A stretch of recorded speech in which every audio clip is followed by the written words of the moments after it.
then there's, but then we spent a lot of time with the Council of Elders, which, well, I remember one woman who's very psychic. It was really cool because I was just taking all these notes. I was like, oh my gosh, this is amazing. Everything she was picking up on stuff like that. She's like, they're light beings. There's a group of light beings from different planets. They're wearing long robes and they have different languages on them. They're from different planets, which I thought was very interesting. And then she said they took their cloaks off and some of them looked like animals or these creatures, but then they put them back on so they didn't want to scare her. And I was like, whoa, that's similar. That's the Akashic records, basically. And that's a place of just reverence and respect. I had one client recently say, they're not. You got to accentuate the positive. Wow, I feel good. A little bit of feel good goes a long way. You're listening to Karen Swain, teacher of deliberate creation, accentuating the positive, showing you a way to a better life. Accentuating the positive, it's not just fad, it's sanity. Who in their right mind would accentuate anything else? If you feel like that's what you want to do. Hello and welcome to another show, Accentuating the Positive with Karen Swain. Always a blessing to be with you all. Well, today I've got another gorgeous person to introduce you to. Her name is Rachel Horton White. Welcome to the show, Rachel. Thank you for having me. The fabulous Brandon. I feel like I'm saying this on every podcast I do lately. Brandon Thomas from Expanding Reality introduced us. He's like, oh, you've got to actually, to tell you the truth, Brandon gave me about 20 names. And I'm like, I don't need anybody. I've got so many people reaching out to be on the show, but he's like, you've got to speak to this person. You've got to speak to that one. We love him. And I was listening to you guys riffing, I could call it riffing, last night on his show. It was a great conversation, actually. You went to so many places. Yes, that was fun. I love talking with him. We could talk for hours, all night.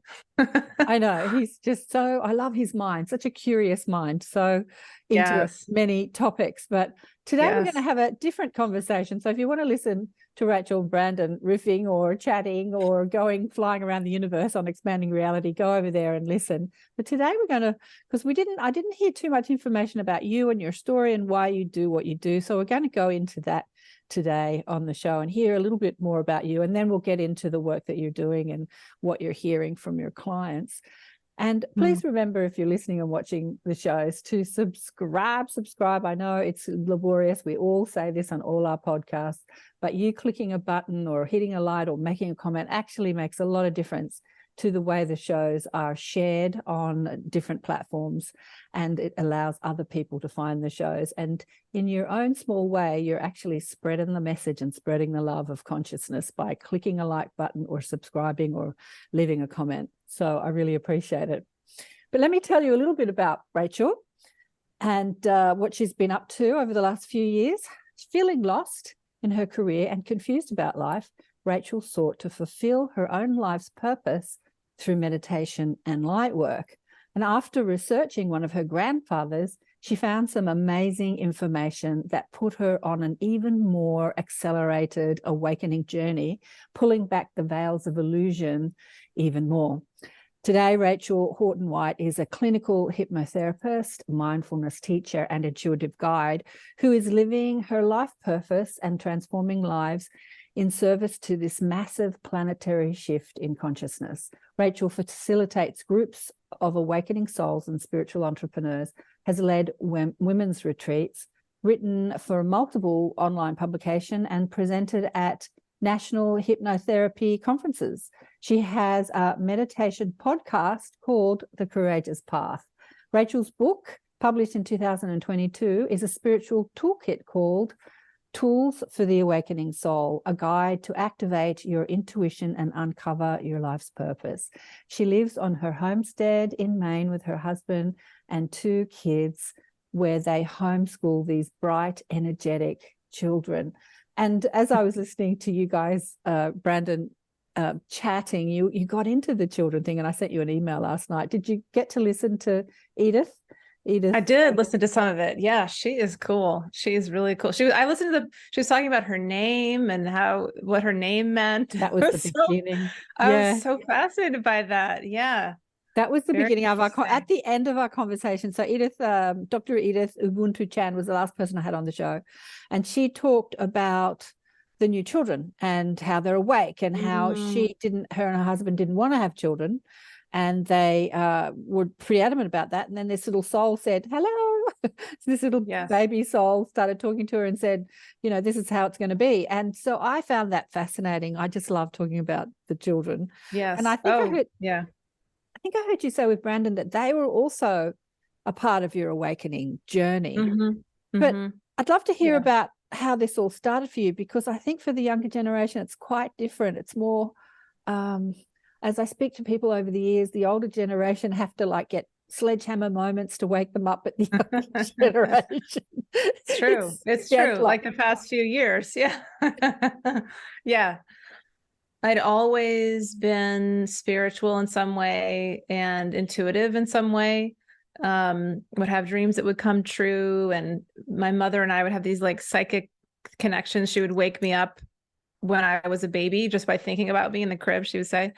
And my mom and my dad also had interesting psychic connections, but my mother told me that she had a few scary things happen when she was opening up to she was in a place where there were some, I think, darker energies, and that's probably why she got scared. But so she would tell me, like, you know, you got to be careful with that, you know. So I kind of did put it aside for most of my life. It was just this thing, this, you know, kind of thing that was interesting about me, but it was just, you keep it over here. But then it started getting stronger and stronger as it does. And I actually had a dream. I haven't talked about this before to anybody. I mean, maybe I wrote about it somewhere, but I had a dream when I was living abroad in West Africa about a car accident, and I saw like bodies on the ground, and then it was this big white van, and the next day I saw it. I was like, I just dreamt this, like, what is happening? And so that, you know, that's a kind of a little bit of a scary thing. But then I started deceased people that my family had known were coming to me in dreams and telling my parent, you know, one of them was my mother's friend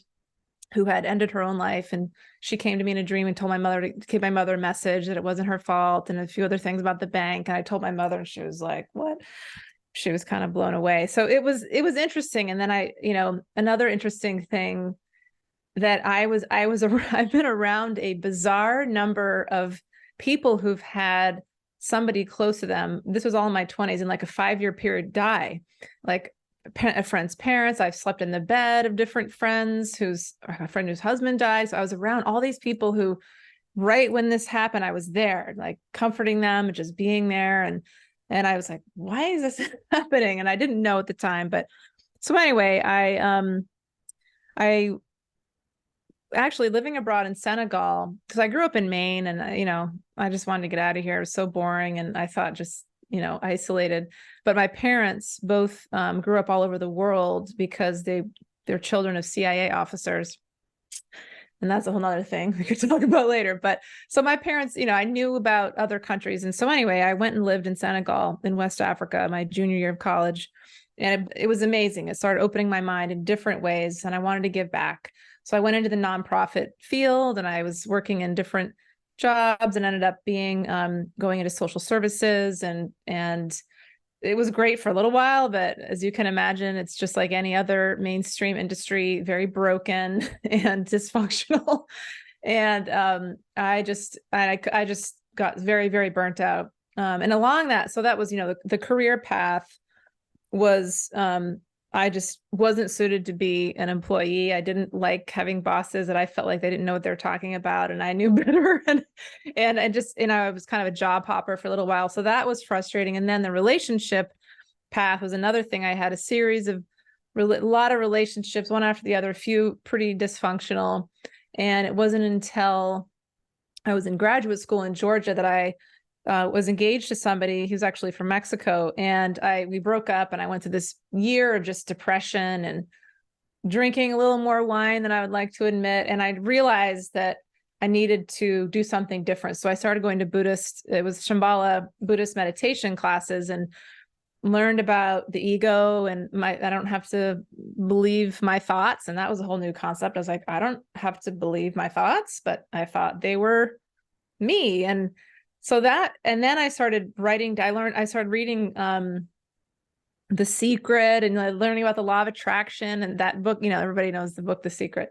And I like to say I manifested my husband. I wrote down a vision of what I wanted in a partner, positive present tense, went and got a first psychic reading. And she told me everything that is happening now. Like, you're going to have this husband is in Maine. You're going to have 2 kids. You're going to come upon this idea. You're going to write a book, like all this stuff, which I was like, what?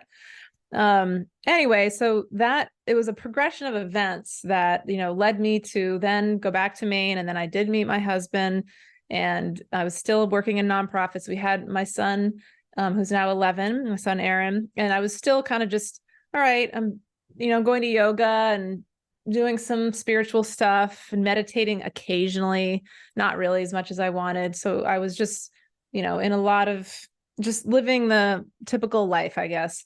But I really wasn't happy, and I was so stressed out at work and just so frustrated in my career, and I didn't know what else to do. And then I got pregnant with my daughter, and my daughter is a big part of my awakening. And I was told, and this is true, that she was coming to wake me up, that she was coming to get me on my purpose. And oh man, I just feel emotion when I say that, because I got pregnant right away, first time we tried with her, and I started showing right away. She was huge. She weighed almost 11 pounds. Yes. And I birthed her naturally. More information than anybody wants to hear, but she's not big now. I mean, she's tall, but she was just a high vibration being. I think she just was high vibration, full of light, very expansive. And so it was around shortly after she was born that I was just like, I can't do this anymore. I'm not going to go. I cannot set foot in that workplace one more time, one more day. I don't care what I have to do. It's sucking my soul. So then I hired a life coach at the suggestion of our babysitter, that's my daughter's name, babysitter. And I had no idea what that was. And she was like, my daughter hired one and quit her job the next day. And I was like, wow, I want to do that. I'm going to do it. I don't even care, whatever it takes. So the life coach said, you need to start meditating again. You need to start connecting with some sort of higher guidance again, because I really wasn't interested in churches. I grew up in a congregational church, but I wanted nothing to do with it anymore. Anyway, and then I started waking up, and I interviewed. At that point, she was encouraging me to start, exploring ideas. And at this point, I was really interested in metaphysics and quantum physics and the idea that we can create our realities. And I decided to try to interview people on my podcast, which used to be interviews, but now I just put meditations up because I'm too busy. And I interviewed my grandfather, Ralph McGehee, who transitioned in 2020. He was my mother's father, who became a whistleblower for the CIA. And he basically was in Vietnam, and they were telling him, he was saying, the people don't want us here. They don't want the Americans here. They don't want the war. And he was told, no, you can't say that. Change your reports. And he wouldn't. So they demoted him, sent him, just tried to ruin his life, tried to get him to kill himself. He stayed in because he had to pay for his children's college. And then he decided he was going to write a tell-all book, which is called Deadly Deceits.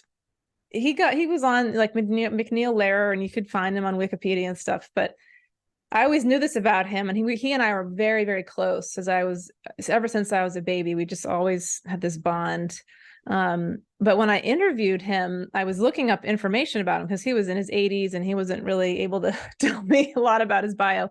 And I started coming across things along the lines of the CIA and truth and,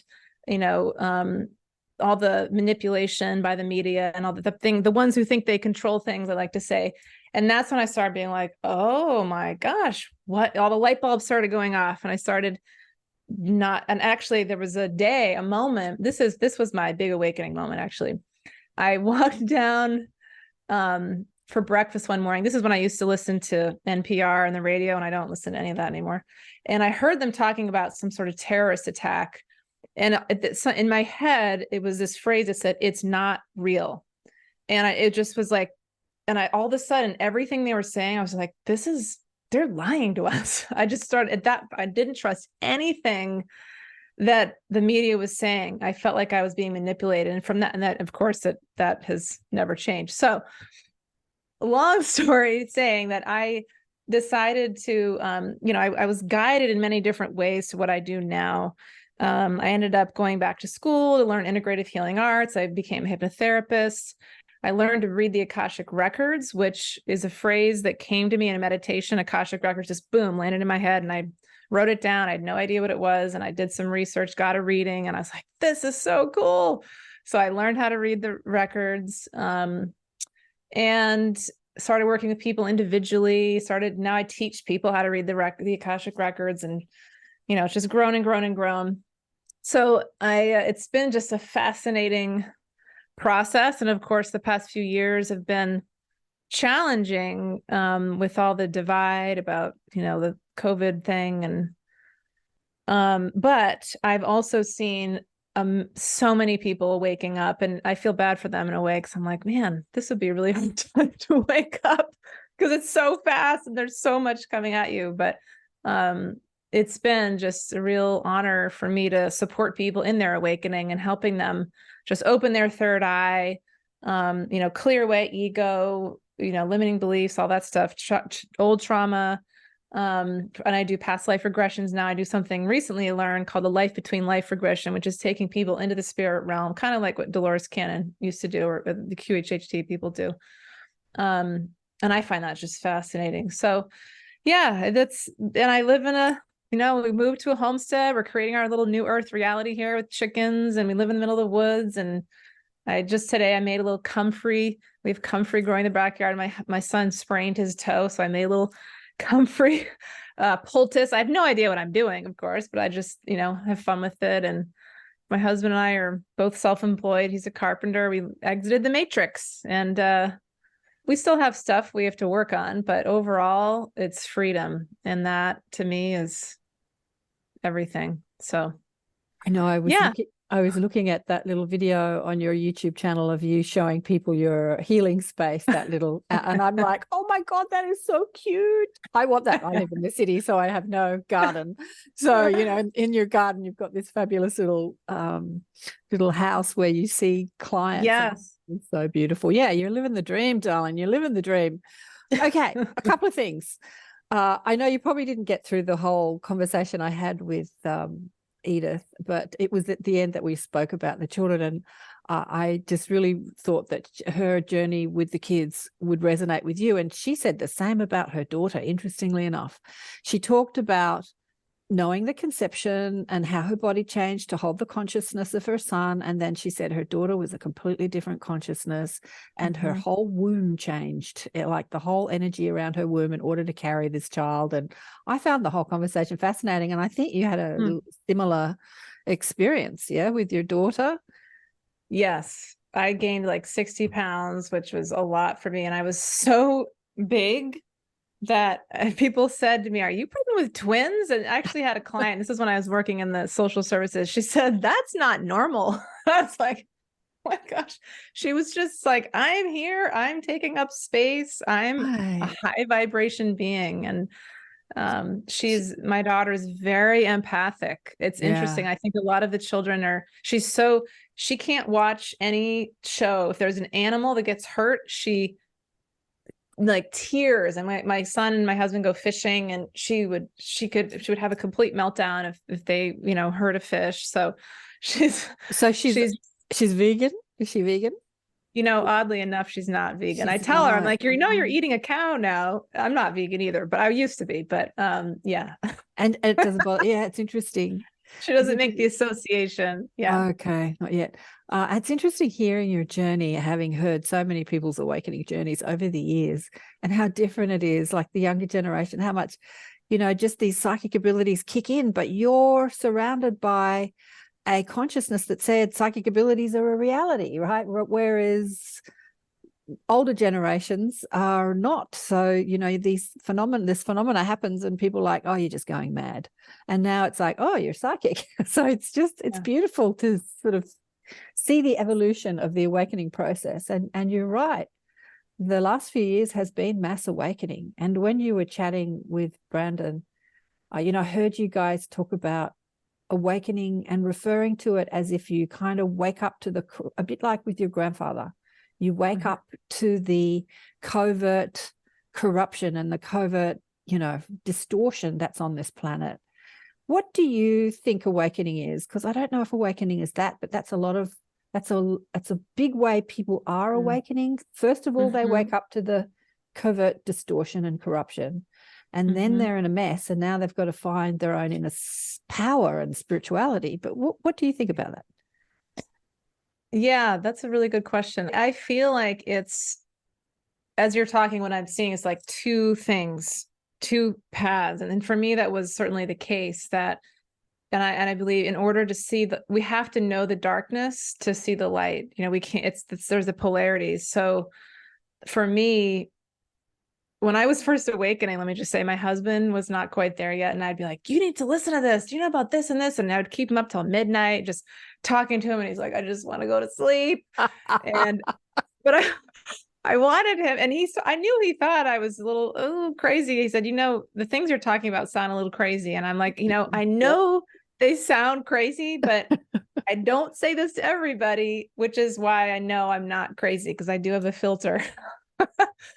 But I think, so for me, I did go way down the rabbit hole. I was researching all kinds of things. And I really do believe that when people are ready to see that information, they get guided, they're guided to it. And otherwise, it doesn't even come across your worldview, that person's worldview, because they're not at a soul level ready for what that means. Because what it does mean, I remember sitting on this hill in the town in Portland, Maine, where I used to live, looking over the city. I remember thinking, is this even real? Am I in a dream? You know, is this all just like the Matrix, like the movie, The Matrix? And if anybody knew what I was thinking, I'd probably be institutionalized, because I was thinking about other things. So, but it is, so anyway, I think part of the awakening process is seeing through, it's like the Truman Show. You know, you see that what we've been taught and how we've been trained, we've been kept asleep. We've been controlled. Our emotions are used. Oh, hi, kitty. The cats love this energy, right? The animals do. But they use the ones who think they control things. They use our emotions to keep us in control. It's really fear and anger. A lot of it's fear now, but fear and anger to keep us, I don't know if it's feeding off of it, but we have to see how they do that. And they do that. They show us what they're doing. We have to see it through commercials, through some of the songs that are on the radio, the movies. I mean, they're showing us what they're doing, but a lot of people don't realize that their minds are being programmed. It is a form of hypnosis. And so anyway, I think we do have to see that, so then we can be aware of that. Okay, right now they're feeding me propaganda. They're feeding me sort of brainwashing stuff, and I see it. So that's like, you know, I think we need to be aware of that. Otherwise, we're just absorbing it and we're unconscious, and which is how humanity's been for the past 26,000 years, I guess, something like that. The other side of awakening, the other, like, you know, there's the two paths, I guess, would be, we start to realize that we are these divine beings of light, that we are connected to, we're not only connected to God, we are God. We have those pieces of that source energy within us. And that means that we can telepathically communicate with each other, that we are the same, you know, consciousness and vibration, or we're connected to trees and to rocks. And we start to, you know, open our intuitive gifts and just really develop a sense of love and compassion for all beings. It's kind of funny because we go through like, oh, I love everyone. And the next day we're like, I can't stand humans. Why are people so stupid? No, but I feel like it's both, and it's both. And ultimately we want to be in that place. And this is where I've evolved to. It's been 8 years. I've been in this awakening path where I don't try to red pill people anymore. It's not helpful. It just makes them mad. And I just try to, you know, meet them where they're at, opening my heart. I work a lot with angels and, you know, ascended masters. Jesus is one of my main guides, or Yeshua. Pleiadians, you know, these are like the multidimensional energies, of course, my own guides. Anyway, I have all kinds of different guides that I work with, and of course in akashic records. And I just say, what is the highest thing I can say? What is the highest thing I can do? Sometimes it's nothing. Sometimes it's just being there, holding space. And this is for clients and for, you know, family and friends. So I think ultimately, though, it is this beautiful place that we're moving to in, what's called the new earth, the fifth dimensional way of being, which would be, in my view at least, just compassion, understanding, empathy, love, caring for the earth, mutual respect for all beings, and seeing, seeing the truth. Really, it's the truth beneath what we are presented, and asking questions and going to the heart of what is the nature of reality, I guess. Yeah. Yeah, I do know. I do know because I've been doing this for a long time. I think I was sort of born semi-awake, but I still had to have an awakening. Not like many of the people I've had on my podcast, not like a near-death experience, but just a gradual process. I think a bit like you said, it was gradual. But awakening to me always meant waking up to who we are as divine beings, as an extension of the source, as conscious creators, as deliberate creators, as powerful. That to me was always what awakening meant. But over the last few years, awakening now means waking up to what we've been talking about, like the whistleblowers and the corruption. And it's kind of interesting how it's shifted. And I don't even know what the word woke means anymore. Like people throw this word around, and I'm like, in a derogatory sense. And I'm like, okay, now I'm confused. I think I had Aaron Abke on the show because I was thinking about him. You said, is somebody called Aaron your son? No, who? My son is Aaron, but we spell it Arran. It's a Scottish island. Yeah. Yeah, and I think I asked him, what does the word woke mean? I can't remember what he said. But what I want to know is, Grandpa sounds so interesting. So he was a whistleblower for the CIA, and he wrote a book, and he got into all sorts of trouble. And you said he passed in 2020. Is that right? He left his body. Are you chatting to him? Like, have you been chatting to him? He comes all the time to me. He's one of my primary guides. I called him Papa. So he encourages me. He reminds me how I'm brave. I think, I was pretty vocal about what I thought about the past few years of, with the COVID thing. And that definitely, because I thought it was all nonsense, but that definitely, affected me and my relationships. And he was just like, keep going, just I think I know of nobody else who was as brave as he was. Makes me emotional to say it, because what he had to go through to put out that information. I mean, they tried to did ruin his life. He had no friends. All of his friends at the CIA, what would now be called canceled, they just blacklisted him. He was put on the terrorist no watch list, and he was followed. And he lived in Virginia and then in Florida, and people started saying, even my own family members, well, he was just making that up. He's mentally ill. I believe he really was being followed. But so it was a very lonely path for him to take, to put out this material, to tell the truth. So I just, I would hope that I have that courage in my blood as he did. So he's just always kind of encouraging me and giving me comfort. So when, I think the answer to this, but you say, I hope I had that courage in my blood as he did. When you speak to him in spirit like that, what does he say to you about who you are? And of course. Yes. Okay. Of course. Yes. Of course you do. You're very brave. And, it's no coincidence, I think, that I looked up to him so much. We just had a very special bond. And I think he was always meant to be a guide for me. And, I think it's interesting because he wasn't actually totally awake when he was alive. He was awake about the U.S. government, but he wasn't fully. And I think that's okay, because that was his role, was to partly help wake me up so I could then, take some of the information a different way.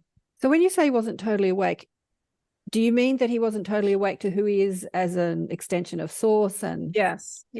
He was awake to the covert corruption of the world and how we're about the CIA specifically, but he would still read the newspaper, and I think he definitely didn't trust the government, and certainly not the CIA. And I had no idea.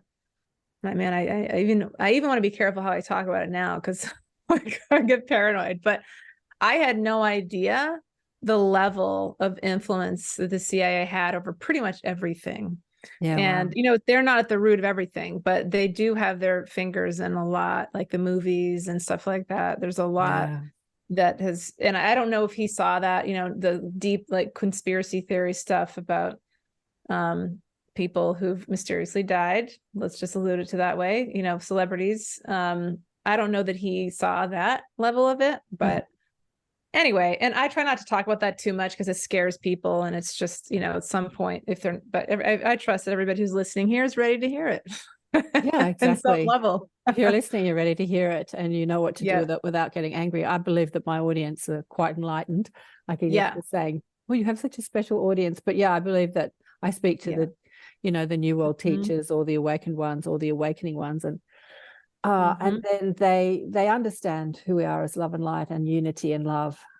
And you have to have that understanding to really digest the information that's coming to light, because otherwise you're just a mess, and then you hate the world and you hate everybody and you want to kill yourself. Yes. Yeah. Yes. And that's important, I think, that you said that, because I do think, if you don't mind me saying, that I feel like there's the 3D world of, we're asleep and we're doing what we're told and blah, blah, blah. Then there's 4D, and then there's 5D. And I think when people awaken, and I went through this myself, we can get stuck in like 4D, and we can get stuck in anger, because it's normal to be really pissed off about what they've done to us. It's very normal. And I see this a lot, actually, with even people I know and respect. The anger is actually kind of what they want. You know what I mean? Like they want us to stay in anger, and even fear about like other things. Oh, well, they're, maybe, we see what they're doing to the weather. We know they're doing that. We know that there's things they're doing, even though I also think, from at least in the Akashic records, they showed me it's poles shifting. The poles are naturally shifting on Earth. But I also think there's some weather manipulation going on too. Anyway, it's a bit of both. Yeah. I think both. I think with the humans, we're like, it's either or. But when you speak to the guys, it's like, well, why can't it be both? It's like there's a lot of stuff. There's a lot going on. Right. Yeah. It's funny though, because in the Akashic records, they won't tell me that. I asked them about all the, some of the darker things, and they're basically like, they are the masters, this council of elders, these light beings. They're like, why do you need to know that? How is that helpful for you? Yeah, and I'm like, yeah, you know what? You're right. You already know. You're right. I do. But I think it's really, so in terms of that, when we do start and awaken, it can be very, very lonely. And I think a lot of us light workers choose to incarnate in places where there's light is needed, in our families, in our communities. And it's, yes, I mean, it can lead to suicides and just I think a lot of light workers or people who are awake are also not used to being on Earth, and it's hard to be human, and they don't want to be here. And so we need to find each other. And that's what's beautiful about, being able to connect on the internet, even though, it has its pluses and minuses, but we can find each other from around the world and then support each other. So we know we're not alone, and we know we're not crazy, even though some people will tell us you're mentally ill or whatever, because they don't understand. And you can't make somebody, I've tried, you can't, because no matter how much evidence you give them, that you just can't. They have to go through the process on their own if they're ready, and not everybody, it's not in their soul contract to awaken at the same time. Yeah. So but I think it is interesting to see that. Speaking of being lonely, when did your husband come to the party? Like when did he stop thinking that you were going crazy, and he's like, okay. Oh yeah, it was probably around COVID, because he started seeing things, and I was planting a lot of seeds for him, but when everything started happening, I said, this is just all not right. This is all and he said, yeah, this is messed up. This is totally messed up. So I think that's when he just went fully into it. Yeah. So he's right there with me. He's not, he doesn't study the same things I do, but he he listens to Joe Rogan. He likes Joe Rogan. He listens to, he doesn't go as deep in some ways. Joe Rogan's good, whatever. Anyway, whatever you think of him. But yeah. So as a hypnotherapist, you work with the akashic record, you go into the akashic records, and you're doing past life regressions on people. And now you said you're doing life in between lives. So how many years have you been doing this? The akashic records, probably 5 years. Hypnotherapy, 3 years, and the same thing with past life regressions, 3 years, and then life between life just the past 3 months. Okay. So yeah, it's recent. Yeah. So what I wanted to ask you is, what is the information that's coming through your clients? And what I find as a therapist is whenever I have a question that I don't get straight answers from the guides, it'll come through a client. It'll come through me, but it'll come for a client. I'm like, like, have you found that? Like you have? Oh, yes. Just yesterday. Yeah, absolutely. Just yesterday, I did 2 Akashic Records readings, and about the Lionsgate portal, which is 8/8/23. is a time every year, people talk about. It's a very big time of light activation and light codes that we're receiving. And really, it's between the summer solstice and the Lionsgate. And this year in particular, I'm sure some people are feeling this in July 2023. It's real. It's a lot of heavy. It feels heavy. There's just a lot of like stuff, that old patterns and old thoughts and habits that we thought maybe we cleared, and they're coming up again. And so what the master shared with me was just that the light that we're receiving, or this is what came to me, I guess. So, but I'll talk about what comes to a client in a minute, but it was for her. The message was for her, but I knew it was also for me to share with you. And I talked about it in a video yesterday, that the light, the reason it feels like that it's so hard right now or so heavy, is because we're receiving so much light, and our bodies are trying to integrate that light. But in order to integrate it, whatever densities are being held in our bodies in forms of, traumas and negative old beliefs from past lives and our bloodline, they have to come out. They have to be seen to then be cleared, to be transmuted, so we can really start to integrate the light. And I was like, oh, yes, that makes a lot of sense. It was very helpful for me. And I shared it with other people, like I said. So that's one example. That's definitely what's been happening, because it's definitely, I've been chatting to my guides about this. But it's interesting that I have a lot of friends here that are really into the solstices and the Lionsgates and the astrology, and they're all talking about it all the time. Yeah. And when I chat to my guides about it, they laugh and they say, yeah, you humans love your focal point. But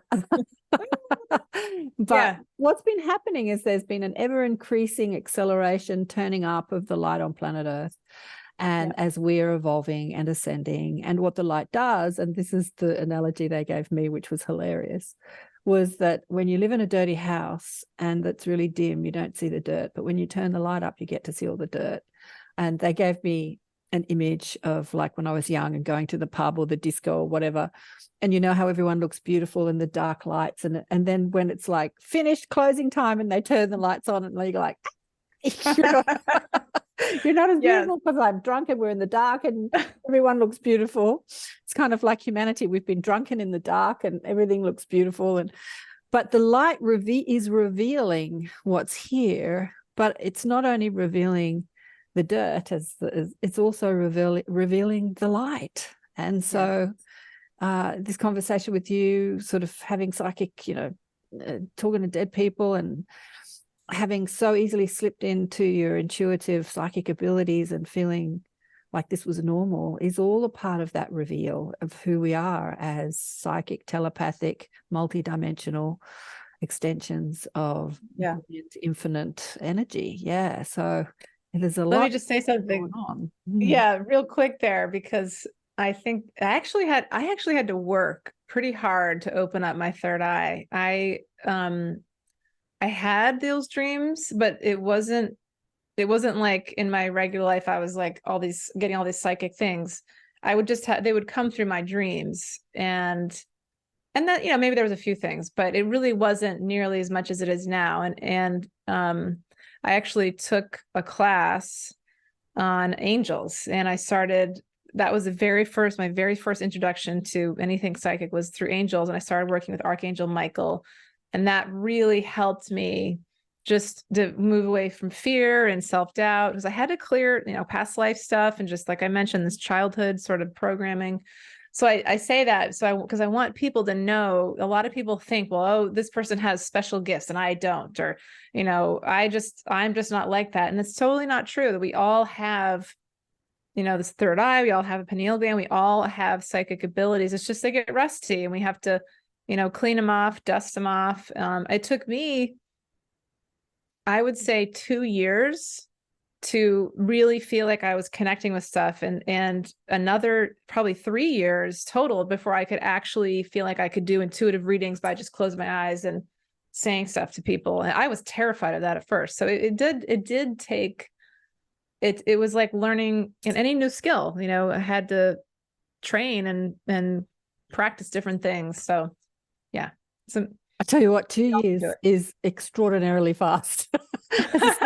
As I say, I've been doing this for a long time, and I've been watching people come into, because I teach people how to, awaken and come into their psychic ability, and what we're overcoming. It's like we can all do it, but we're overcoming the thought that we can't, or we're overcoming the thought that it's special and that you have to be special, or we're overcoming the limited idea or the conditioning that it's extraordinary or strange or and instead of being normal and natural. So, look at your kids. They're not going to take 2 years.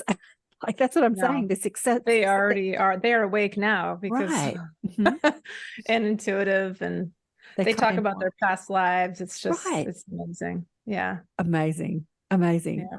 And what I feel like with the hypnotherapy and even channeling, I feel like this is all part of the training wheels of awakening. People say that they're channeling, as opposed to just being constantly connected to that channeled source. They have to prepare and then go into channeling, or even to hypnotize somebody to get them connected to that level of brainwave or consciousness, without just knowing that we can just go there instantly. I remember when my daughter was little, I said, let's meet your spirit guides. And I put her on my massage table because that's what I was doing in those times. And she was squirming and wiggling, and she just shut her eyes and bang, right there. Yep, I can see this, I can see that. No, I didn't have to prepare her or put her into meditation or hypnosis or, it's all available for us. Children.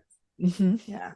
Children are so close to source. They were just there, they were just there in source. And then they don't have all the programming that we do. So when I do programming, and I do hypnosis for kids sometimes. I'm working with, there's a teenage boy actually I work with regularly, and he's got a lot of fear. He's working through that, some anxiety. But when we go into hypnosis, I just pretty much take him to a safe place in nature, and boom, he's there. It doesn't take him very long at all. It's so different for adults. It takes, like 20 minutes to help some adults really get to a deep place, because that ego has had more time to accumulate the conditioning. Like I said. Yeah. And you know what I've been seeing a lot lately, like what you said about the light, like calling it the lion's gate, is revealing stuff that we thought we'd work on. Like, okay, I'm over that limiting thought. I no longer think I'm unworthy. I no longer think I'm a failure and life's good. And then these old thought forms are revisited. It's like, really? I'm going there? Is that where I'm going? Because that's what I've noticed this year on myself and others, even to the point where a friend of mine who's a meditation teacher who taught hundreds, probably thousands of people, and people that are amazing meditation teachers and globally speaking were his students. So he killed himself a couple of weeks ago. And I'm like, you killed yourself? And he wasn't old. He's only in his 50s. And I'm like, seriously? So those old thoughts revisiting. And I've had big chats about the guides about this, because they've been revisiting me too. And they said, we have to understand, Karen, that light workers are not just working for themselves, they're working for the collective. And so they're taking on these densities. It feels like yours because you know that energy so well because you held it. Yeah. And so when it revisits you, it feels like it's you. And the big wake-up call, I think, for all of us is to not take it personally. Mm-hmm. Like when we're revisiting those old ideas, that maybe it's just moving through you because that you're being used, your light is being used to transform, transmute, dissolve. Yeah. Wow. That's powerful. Yeah. I feel that too. I actually just recently went through that. I almost felt like I had an attachment. I was with family a lot. The summer's been all about spending time with family, hanging out, cookouts, stuff like that, which has been great because I wasn't really connected with some of them in the past few years. So it was wonderful, but spending so much time I actually felt like I had unconsciously picked up some of their energy, and I'd been so busy, I hadn't really done a good job of clearing it. And I think that happens more often than not, that a lot of us do. And if we're especially, I don't drink a lot of alcohol, but during these things I had a few drinks, but anytime we are, especially people who are drinking a lot or any sort of substance, it lowers your vibration and it makes us more susceptible to lower vibrational energies. So, I did everything I knew to clear it. And I actually had a friend, a gifted healer, do some energy clearing for me, which really is what I needed, that to really be gone. I needed somebody else to help me because I wasn't able to do it totally myself.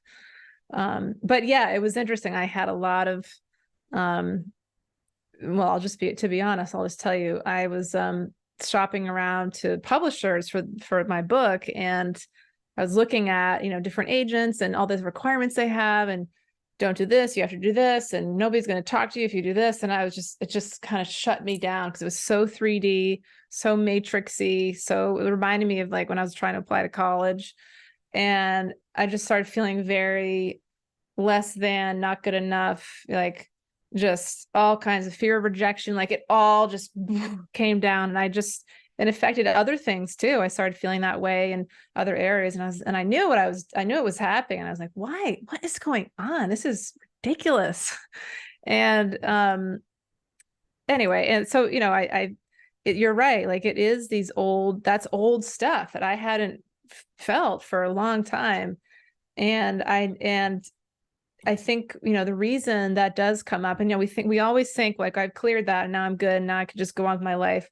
But really the process of it's self-actualization, really. It's becoming our highest and best selves. And in this lifetime, for so many of us, this is when we're breaking so many past life patterns and bringing in light for our families, which is not easy, where it's like going upstream, trying to change the tide of dysfunction that's been passed down often from generation to generation. So it's a lot, it's a lot for us to do. It's like layers of an onion. So, we go through one outer layer and it gets a little easier. And then when you get to the inner layers, they're thicker and they're bigger and they're harder kind of to work through. I know that for me, writing a book was huge deal, and I had to work on a lot of past lives. I had done some hypnotherapy to build confidence to start my business, but then being seen and fearing like if people are going to like what I'm saying, are they going to not are they going to hate me, which brought up a lot of past life fears, where I was persecuted for being intuitive, drowned, buried, alive, all sorts of things. And it was this deep fear of, am I going to be killed for this? Which of course is irrational, but you even saw that when I started talking about the CIA earlier, so anyway, but it's I feel like what happens though is that the longer, the older we get, you and I, and probably your listeners, I'm sure, we have more tools and we have the ability to move through some of those hard times, hopefully, easier. And we have the intuitive, and for me, my intuition, which I really use in the Akashic records, is life-saving, because I can be like, what's going on? Why am I feeling this? And then they'll share it, and something will come in, and I start to understand. I come out of my human experience, I rise above, and I can see, oh, this is just Rachel in this current body going through this thing, which is really kind of meaningless in the grand scheme of things, meaningless in some ways, but also really important because it's pattern breaking. So anyway, I think if we can just be kind to ourselves and say, this is just one little piece It's going to get better. We're all in this together. That's been oversaid, but and also getting help. I sometimes we really need to get help from other people that, we can't do it all ourselves. And I think we often think we can, because we are capable as light workers, but leaning on friends who at some points have a little more strength than we do in different moments is really important, because we also need help to like recharge our batteries, refill our cups so we can keep going. Yes, we are all in this together. You can say it a million times, it never gets old. Because the thing about density, the thing about when you do re-engage or familiarize yourself with old limiting thought forms, is that the denser the thought, the more alone you feel in the world, and the more you push people away, which is really interesting. And the happier you feel, the more connected you feel, and the more you've got lots of friends. So it can't be said enough. But I want to get into the akashic. What did you discover when you started doing the akashic work, and what does the Akashic Records mean to you? Because as I was listening to you and Brandon talk about it, I was chatting to the guides about it, and I'd love to hear your version. I'll tell you what they said to me. Mm-hmm. Well, to me, the Akashic Records, I can give you like the definition I always tell every client, but I won't do that. I'll just say to me, it's the truth. And it's the truth based in light. And it's it's how we know who we are as eternal souls. And they're giving us information about what's underneath the surface of what we're experiencing in our lives. Because often it's relationships with other people. Why is this person like this? Why am I why do I feel this way? A lot of us feel stuck in different times of our lives, and we don't know why. And we're just trying to feel better. And what happens is in the Akashic Records, it's absolutely amazing how the words that will come up, it can be just 3 words. It can shift everything. I've seen that happen with clients. Like, let me just try to give an example. Once I had a client who was really struggling with her mother and just angry. And I think they said something like, your mother didn't feel loved as a child, or something very simple. And the client just had never thought of that before, ever. And it just instantly shifted everything for her. And she was able to find compassion for her mother, which of course, as we know, is ultimately what we want to do, is cut the cords, move towards forgiveness, let go of any sort of anger we have towards others, which is breaking the karmic bonds. And that's how we ascend. That's how we evolve into higher states of consciousness. So that it's just this sort of wisdom about the truth, about any situation that comes up. And there's also past lives. And that's, this is the reason this is happening, is because of this past life. Or because of this is the thing behind the scenes that you may not know about. They'll show future events. And it, like I just said, it gives us a perspective that we're not able to see with our conscious minds. Because no matter how much meditating, I don't care. Probably there's some people on earth who are close to being ascended masters, who are pretty close to being enlightened, maybe living in a cave somewhere or something. But most of us, we're still human, and it can be very difficult for us to really see what's happening and why. And that's the other piece, why is this happening from the perspective of us as eternal souls living in multiple bodies on multiple planets. And there's always there's a theme that will come up. Well, this is, you've been working on forgiveness for thousands of years, or you've been working on having healthy boundaries, and it didn't go well in that life, and it didn't go on that life. So you're incarnated with these people to try to make a different choice. And oh, okay. You mean I chose this? I chose to be born to these people who abused me? Yes.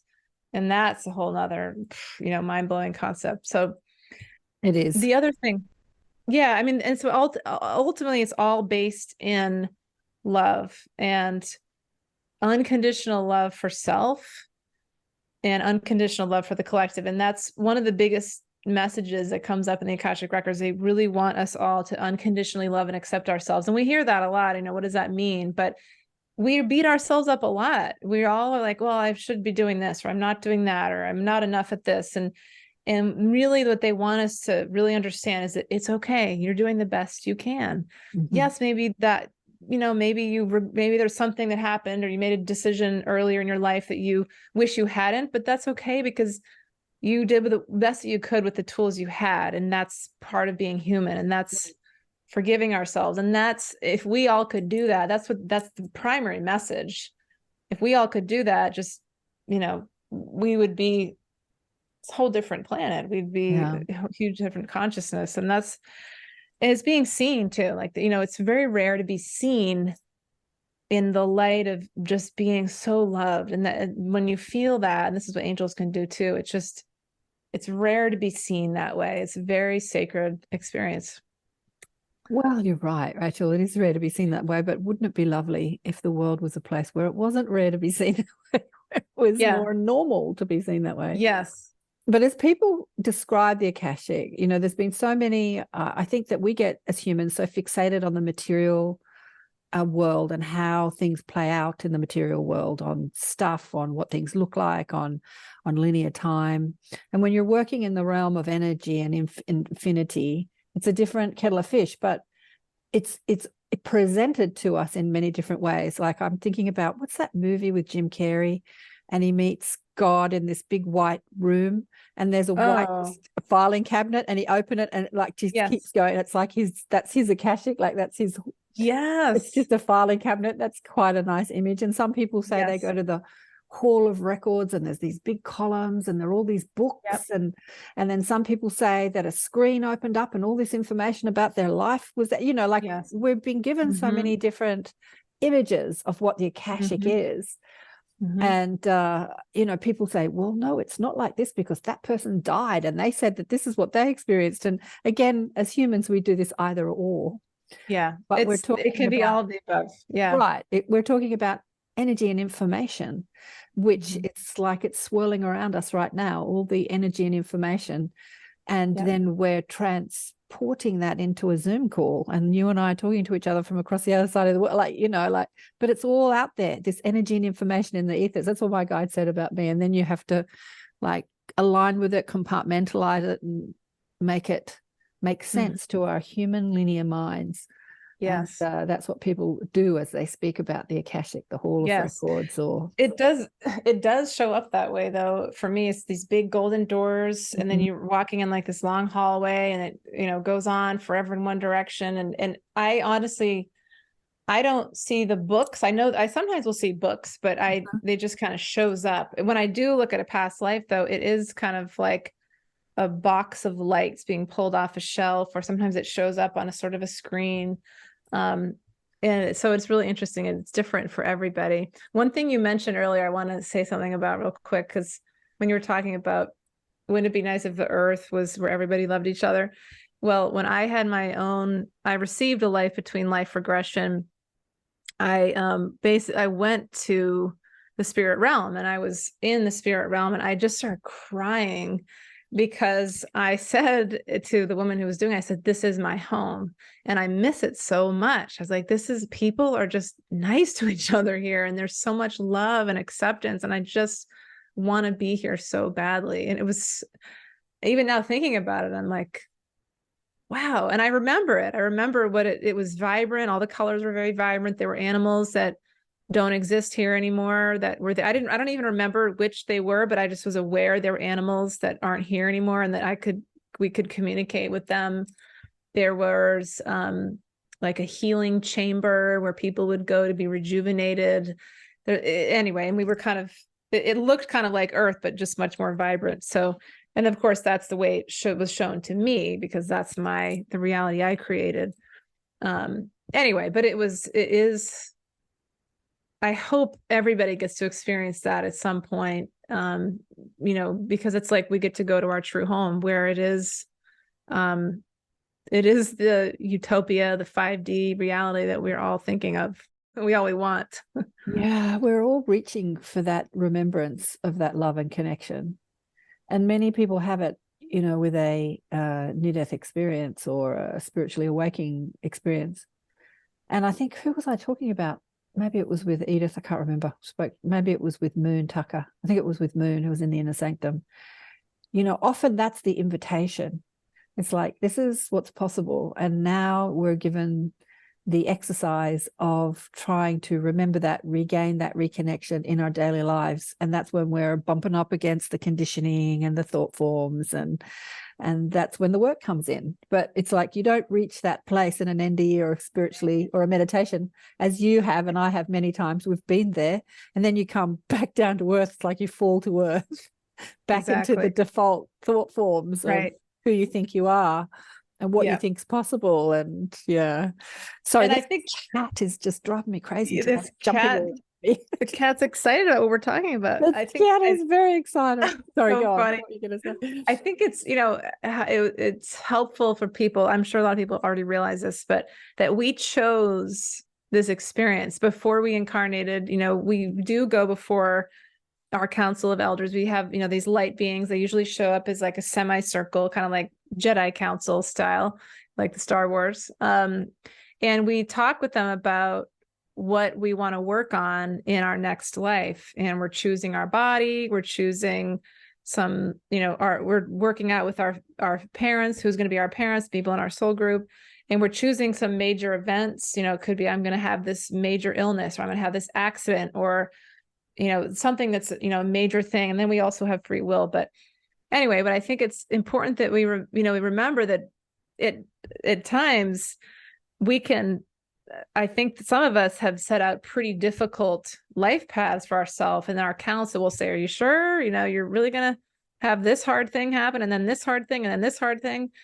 You think you can handle that? Yes, I think I can handle it. And, I think actually people who do end up taking their life, which is a breaking of a soul contract, unfortunately, and they're going to have to really heal and have to start again. They probably took on too much. They probably took on more than they thought. They tried to conquer more than they really were going to be able to. And they may not have taken enough energy into this life. So we have a percentage of our energy that stays in the spirit realm, is in our higher selves, and then a percentage that goes into our current bodies. And of course, I think it is rare for us to incarnate in 2 different bodies at once, but it can happen. But sometimes we don't take enough, and that's when we check out. I'm done. I don't want to do this anymore.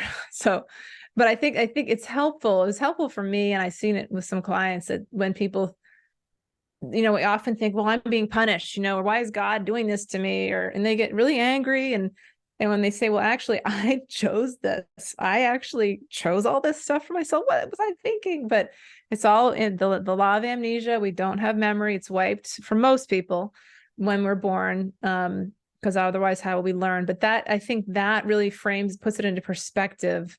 And then it can help us just get out of our stories, and see it, that it's really okay. And it's not that it makes us feel better. We can release it. Yeah, see it as the story and not the truth. It's like, it's a story. Yes. It's not my truth. It's a story I'm believing. Yes. And it's not my truth. I'm thinking about this person that died recently, that was a meditation teacher, and it really perplexed me when I saw on Facebook that he had died. I'm thinking, did he get hit by a truck? Did he fall off a cliff? I couldn't imagine that he got sick, because you kind of, when people get sick, they usually post, oh, I'm sick. And then a friend of mine said, yeah, sad to say that he was, he killed himself. And I'm like, what went on? What went on? Yeah. Had a chat to the guides about it, had a chat, and I think that when you put yourself out there as a healer, teacher, my other friend had said to me he'd suffered depression for years. And I said, did he? I never saw that, because he did amazing things in Sydney. He did amazing things. He put on these big meetings, and even Deepak Chopra turned up to one of the meetings he had, where he brought hundreds of people together to meditate, and there'd be a speaker and a musician and a movie, and just amazing things happened through him. And as I said, he taught. I think that, to maybe when you put yourself out there, you can't sort of reveal that you're going through depression, or reveal that you've got money problems, or reveal that you haven't got all your ducks in a row. And maybe that's where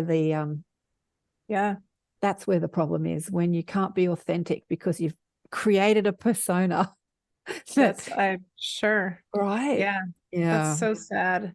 That's, I think it's interesting we're talking about this because I've been thinking about this recently about, I teach this intuitive guide program, teaching people to basically do what I do anyway. And we were talking about marketing, and of course, nobody wants to hear about marketing. They just want to, they just want to talk to angels and guides. And I'll say, you've got to learn about this because this is how you share your light.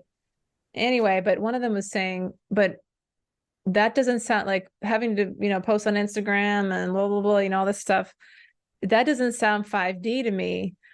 And I was saying to him, I believe that we're given some of these tools to kind of work with to bring in the new earth. These are tools that we're given to help spread light. But he had a good point, because I think we are moving into this higher state of consciousness, and some of the traditional like marketing things, and they are 3D and they are based in, having somebody feel like they're not enough and telling them not enough and then selling them something. And it is, some of these, there's some very, I know because I tried to learn them years ago and it really messed me up. And I was like, oh, I need to be like this and do this. And you start to become somebody you're really not. And I've tried to not be like that. But I think it can be very confusing because we're not really sure of how that's going to look, because we're still creating this new way of being, and we're creating these new systems, including marketing, or just, what I like to call just sharing your light. But we have to use, well, I shouldn't say we have to use, let me reframe that. Some of the systems we have feel very 3D, like Facebook and Instagram, which I think, anyway, and there's the whole AI thing too, which is a whole nother conversation. How do we use that? Sorry to interrupt you. Marketing is 3D, and it just drives me bonkers because it's all connected to looking good. So if you put yourself out there as anything, if you're selling yourself, like whether you're a massage therapist or a hypnotherapist or a coach or a teacher or whatever you're selling, a jewelry maker, a taxi, this looking good. I had a person on the show many years ago, Dr. Leo Gallen, and he had a mentally disabled son who had died like 25 years before we had the conversation. And he was in his 20s. And then a few years after he died, he started channeling to Leo. And Leo wrote this book called Already There. And it was his mentally disabled son as a master soul channeling through Leo, who is a New York upstate a doctor, like a holistic doctor in New York, like one of the, good ones, specialists that. Mm-hmm. And one of the things that he said in the book is humans get so addicted to their place in the world. It's like where I come from, my education, that place in the world, how much I earn, the car I drive, who I am. We get so addicted, attached to our story of who I am as this amazing person. And what I've found of over 25 years showcasing New World teachers is the people that are the most vulnerable and share their pain the most honestly are the ones that make the biggest impact. It's like and Brené Brown talks about that vulnerability. When you open your heart and share vulnerably of who you really are, that's what connects to people. Forget the marketing. I had this guy on the show a couple of weeks ago who was in marketing and he was very successful, and then he became a spiritual channel. And I looked at his website and it was all this like how amazing he is, but I couldn't find him anywhere amongst his, like, who are you? It was just how amazing he is, just page after page after page, because he was marketing himself to you like, buy me, buy me, buy me. But I always think that if I'm going to buy anybody, I want to know who you are first. It's like, where do we connect? What part of you connects to that part of me? Yeah. And that's the new marketing, I think. It's that vulnerability, open authenticity. I think that's the vulnerability. And that really is a vibration. I think about it as in terms of vibration, that we have a certain vibration that we give off with our words, with our face, which would make it really hard with all the masks. So you couldn't even see anybody's face and read their energy. And just with how we are, not even just the feeling we give off, in somebody's presence. And I think that to me, I think is also the future. It's probably the same thing. What you're saying is that vibrationally linked. We don't know why we want to be with somebody or work with somebody, or we just feel drawn to them, or we don't. And I think that's what we're all learning to do, is clear away the ego crap and just share our, like, allow our vibration to be shared. I'm still working on it. I haven't figured it out, that's for sure. It's going to be interesting to see what that's like. Yeah. I have to say, every time I've been sold to, and I think I believed the sales pitch and like, yeah, you've got what I want, it's always been a mistake. Like I remember when I wrote my book years ago, that I saw this guy speak. He was one of the most dynamic speakers, and he totally sold me. And he sold me all this, I'm going to get your book published and blah, blah, blah. You can relate, right? And I spent thousands of dollars on this guy, and it was a complete waste of money for me. You know, like for me, it might have worked for others, but for me, it was a complete waste of money because I was sold to. And that was a lesson for me. That's like over 20 years ago. That was a lesson for me, not to listen, not be sold the marketing speech. Yes. But yes, we're getting off topic because I want to go into life between lives before we go, because you said you just got into it. So what have your clients been saying about the other side? I mean, we could talk about past lives to the cows come home. I love past lives, but the life between life is really interesting. I've taken people there. I mean, I read the Newton books years ago. Yes. And as a healer, I'm like, oh, I'm going to do that. And I started taking clients there. Didn't do any courses. I just knew how to do it. But yeah, I think I've been doing this for many lifetimes. But what have you noticed? What have they been saying to you about? Yeah, it's in your blood. I was going to say, it's just in you just know it. As you know, there's a similar, everybody says different, everybody experiences it differently, but there are similar themes. So there's, they're drawn towards light so usually I take people through a timeline regression, through a past life when they leave their body, and then they're rising up and they're, feeling this energy pulling them into the spirit realm. And sometimes there's a guide that just shows up, a spirit guide that's there, but often it's not, it's just lights. And and some people will go directly. I've had this a few times recently. They're just there with source, with God. They're just like, I'm just here with this enormous pulsating ball of light, and is just pure love. And that's how they describe it. And of course I'm like, well, and there's sometimes people will say it is the source of everything. And they just kind of, and they're quiet, and they just want to be there. They don't want to leave, of course. And so anyway, so then often, if it's been a difficult life, I've had this happen a few times, they will be taken sort of elsewhere. They're kind of in like a, how did she describe it? Like a cocoon or just like an insular place for healing, where they actually go through this sort of like regenerative process to heal before they're going back to their soul group. So that otherwise the next place would be their soul group. And that's where usually it's light, and there are colors, different colors that will show up. Of course, Michael Newton talks about this, but it's generally people aren't aware of who necessarily this one source of light is. It takes some time to kind of pick up on it. And, from there, some people will connect. Well, you'll see there's one, light, there's one source of light or being of light that comes right up to them, and they recognize it instantly. This is my husband, or this is my best friend, or sometimes they don't even know who it is. And of course, we know that's their soulmate. And some people are not with their soulmates in this life, so they don't know who they are. And I don't always tell them that, but they're just experiencing this connection that maybe they've never experienced before, which is a really powerful one. So then from there, so I'm guiding them too. So I'm asking them questions to help, as to guide them to the next place. Sometimes they will go, if they ask about what planet they originated from, they will be, in another planet where they might be insects, or they're learning that the planet was very dry and the planet had no water, and so their planet was destroyed or something, and they had to go find another planet that had water. I've heard that a few times, like really searching for water. Lyra's come up, as the planet that people have been on. as a lot of the original place that humanity was seated.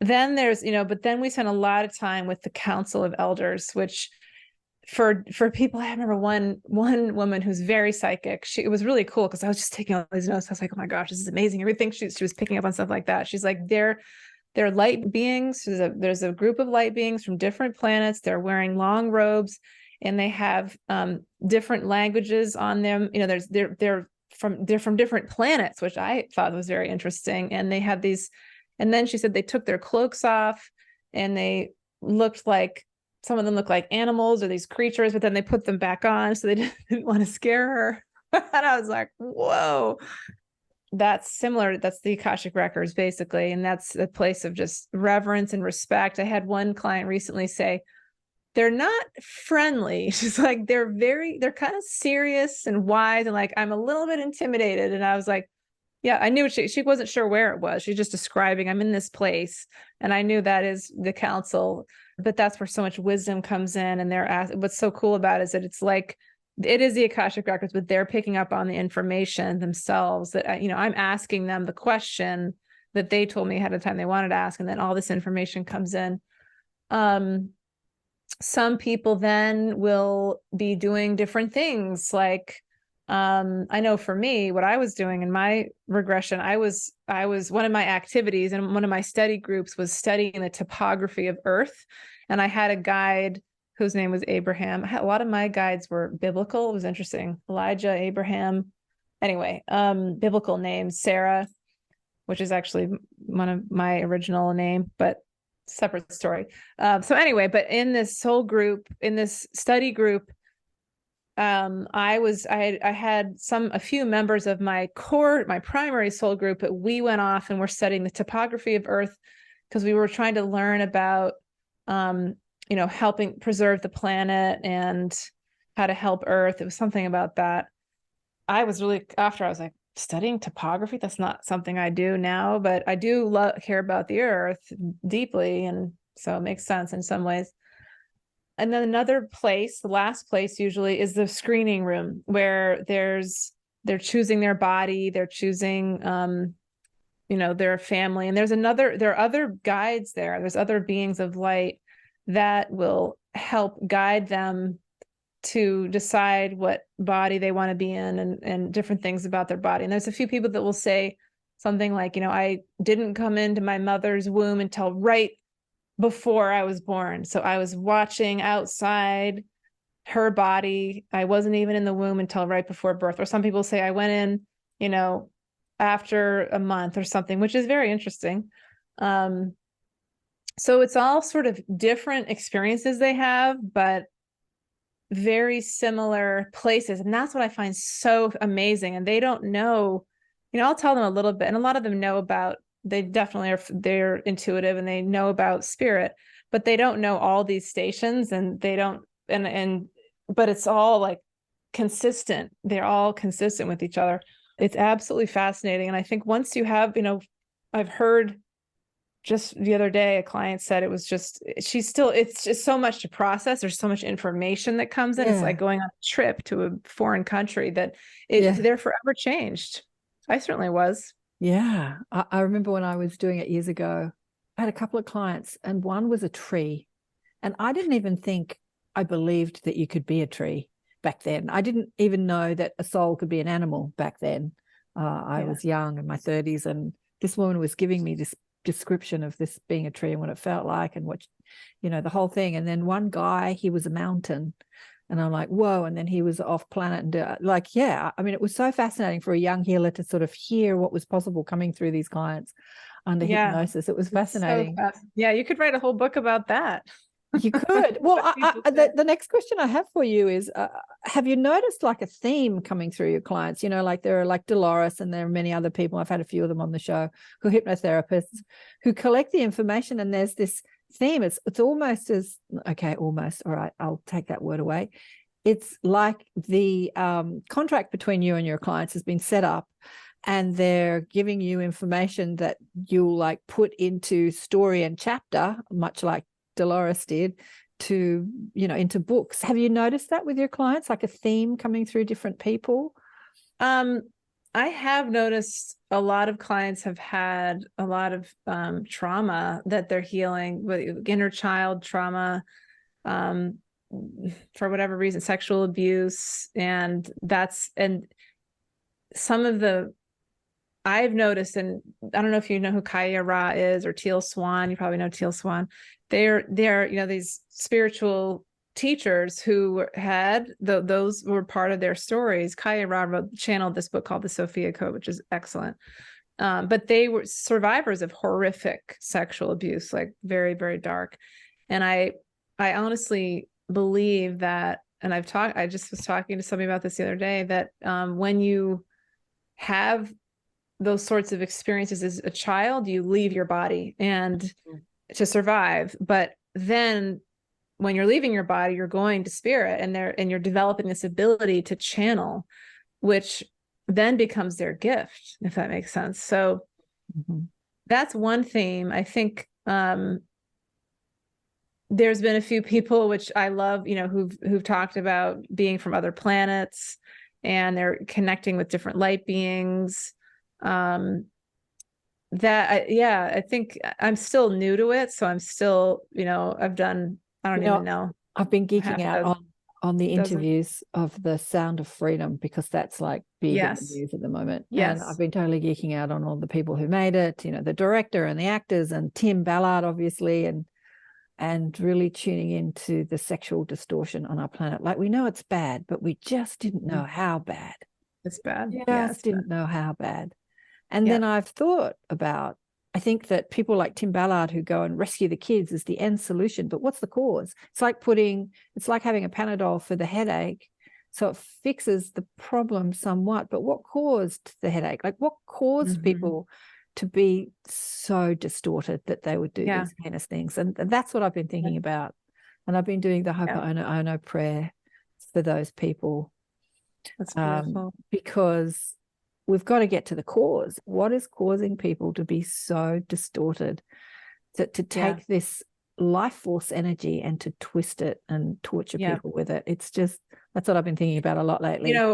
I mean, this is such a weird way to kind of wrap it up, but I will say, being a hypnotherapist and seeing this with clients who've had severe abuse and they have repressed memories, they have, or they develop multiple personalities as a way to cope. I do believe that, and this is just my theory, I don't even know if this is real or not, but that people who do these really evil, these evil things, they do have a separate part of themselves that they may not even be aware of at some level, that is doing some of these things. And I think it's hard, and I think from a higher level, without going way into all of the darkness, starting with a pure, innocent being as a child and kind of doing that to them is a tool to, create the ultimate form of control and fear and kind of rob of the soul or the life force of the spirit trying to leave its body. But as we know, that tactic is not going to be working any longer, because there's so many children who are light workers themselves and who are tapped in. I was watching last night. I didn't see the movie. I haven't seen it. I don't know if I will. I haven't seen the movie yet either. I think it's still in cinemas, and I probably won't go and see it at the cinema. We'll see it when it starts to stream. But it's interesting. It's interesting that it's getting so much attention. And I'm glad. I think it's done over 100 million, 130 million at the box office. That's part of the awakening. That's it is part. But the movie itself was suppressed for 5 years and in courts, and now it's come out, like all a part of that light revealing. Like, amazing. Even though it was tried to be suppressed, it's interesting. Like Disney and the big mainstream studios try to suppress it, and it's out. And there's a lot to say about that. That's a whole show. We could talk a whole show. It's a whole nother show. but what I think about all these kids, if this problem is as prolific as like, there are a lot of kids, or there are a lot of adults too, that need that healing from that sort of abuse. And anyway, we probably won't go there, because that's, as I say, a whole other show. But it's been such a delight. It's been so beautiful. Is there any last message you'd like to leave the audience with? Anything you want to really share with them? I want people to have hope that this there is a positive timeline unfolding. I think some people are worried about, are we moving into this sort of dystopian apocalypse? And I don't believe that that is true, that this is all unfolding and there are multiple timelines, but all our energy is moving towards this positive one. However, we can bring our energy together and keep it on that positive timeline by just bringing in light, trying to heal, forgive people, rise above, be the one that says I'm sorry, even though we don't need to say I'm sorry. Be the one that sends unconditional love as much as you can. And that's how we move into that higher states of consciousness as a collective. And it's just going to help us feel better and really move towards freedom and peace and joy and all those things. Oh, beautiful. Thank you so much for chatting with us today on the show. It's been beautiful. And thank you, Karen. A blessing. Thank you. Wonderful to meet Rachel and hear her story. Just fascinating about her grandfather, wasn't it? About him being a whistleblower. And and I loved that conversation we had about awakening, because that's something I've thought about. I've never actually discussed with anyone on the show before about these different what it means to awaken nowadays. Like before, but when I talked about awakening, it was always about spiritually awakening and remembering you're more than the body and you're more than the mind and you're more than your thoughts, that you're spirit, like awakening to who you are as spirit and soul. But now awakening means a totally different thing. Like you awaken to all the corruption and not everything's real and we've been conditioned and controlled, and it's a completely different story. But I suspect there are different levels of awakening and we need to awaken in all these different levels. My awakening was first that, conversation and God type awakening, and then the corruption thing came later. And I have to say that awakening to the psyop, that is the control drama on our planet, was a lot easier after you've had a spiritual awakening. I think awakening to that while you're still rooted in ego-based consciousness and separate-based consciousness and linear-based consciousness, it's all about me and who I think I am, is more difficult, which I think a lot of the people on the planet are doing right now. They wake up angry. Wake up angry. But anyway, that anger does push you, just a bit like Rachel's story, being in that place of not feeling okay pushes you into seeking what does make you feel okay. And that is going down that spiritual rabbit hole and finding out who you really are as love and light, and not who you think you are as your limiting negative thoughts. It's a journey, isn't it? It's a journey. Such a journey. But yeah, love a bit of a hypnotherapist. Love that. So thank you, Brandon, for introducing the beautiful Rachel. And I actually said to her after the show, I wanted to talk more about her children. I think I'll do a panel of a few people and we'll talk about the children. Just love that. Maybe get Sheila on and a few people, Edith. Anyway, it's a thought I'm putting out there. Haven't actioned it yet, but might do that this year, get a bit of a panel, talk about the children, how to educate them, how to relate to them, who they are. Yeah, maybe we'll get a couple of kids on. They can share what they know. I've got a friend and a client who's got this amazing grandson who tells her the most incredible things. He did join our Inner Sanctum group one time because I said to Shirley, maybe he'd be interested in this conversation, but he really wasn't. Like sitting still and listening to adults yabber was not interesting to him at all. But maybe if we let him talk and share what he knows, might be more interesting to him. Beautiful. All right. Well, who's coming up in the Inner Sanctum? I don't know. I haven't looked at the page yet. Let me have a look at the page. I was just telling Rachel actually about, because she mentioned, not on our show, but she mentioned on another show, the 3 waves of volunteers, and everyone always attributes it to Dolores Cannon. And Dolores Cannon is definitely the one that put the word out and made it famous. But I was telling her about Susie Hansen, who I have mentioned on the show many times. I've had her on the show, I think it was in 2018, mid-2018, who is, she wrote the book, The Jewel Soul Connection. She is a contactee. What do we call Susie? She's like the head of all these organizations and foundations and UFO magazines. And, she's prolific. And her story is amazing. She was a child when she was up on a ship and she was given the download from, I think it was the Greys or these grey looking ETs about the 3 waves of volunteers, and her version of it is comprehensive, absolutely comprehensive, even more so than Dolores's information that she's gathered from many hypnotherapist sessions with different clients. Okay, so Moon was the last person that came into the inner. Oh, Sheila is coming up. Sheila Seppi. And we're going to talk about, well, Sheila is always showcasing new world teachers. She's got a lot to say about the Conscious Awakening Network and what she's doing with that. And then after that, we've got Don Hudnall coming on. Don's been on the show before. He is a psychic and has a lot of paranormal experiences. He doesn't put himself out there as a teacher and doesn't really want to. He does have a BitChute channel, which says something like, "It's only me" or something. If you put in Don Hudnall, you'll find him. He might even started putting it up on YouTube too. And then Alan Steinfeld's going to come in October.